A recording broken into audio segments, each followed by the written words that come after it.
কিছু অভিজ্ঞতা এরকম হয়েছে। আমরা যে রিমোট প্রান্তে গিয়ে শ্যুট করেছি, যেখানে যেখানে মাঠে ঘাটে কাদায় জলে বৃষ্টিতে, এবং একটা কথা মাথায় রাখতে হবে যে এই ছবির একটা বিরাট শতাংশ আমার সহ অভিনেতারা, ইনফ্যাক্ট বিরাট না, মানে অধিকাংশ আমার সহ অভিনেতারা এই ছবির, তারা কিন্তু কেউ অভিনেতা নন। তারা কিন্তু তারা অধিকাংশ সবাই সঙ্গীত শিল্পী, এবং তারা প্রান্তিক সঙ্গীত শিল্পী।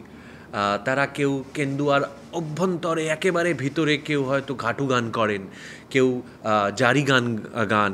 হ্যাঁ, তো এবারে তাদের সঙ্গে কথোপকথন, তাদের সঙ্গে দৃশ্যায়ন, তাদের সঙ্গে অভিনয়, এটা করতে গিয়ে আমার যে সবথেকে যেটা আমার পাওনা হয়েছে সেটা হচ্ছে যে আমরা যারা অভিনেতা, আমরা যারা সিনেমা করি, আমরা বিশ্বাস করতে আরম্ভ করি যে আমাদের জানা সত্যটাই একমাত্র সত্য, কিন্তু তা আসলে নয়।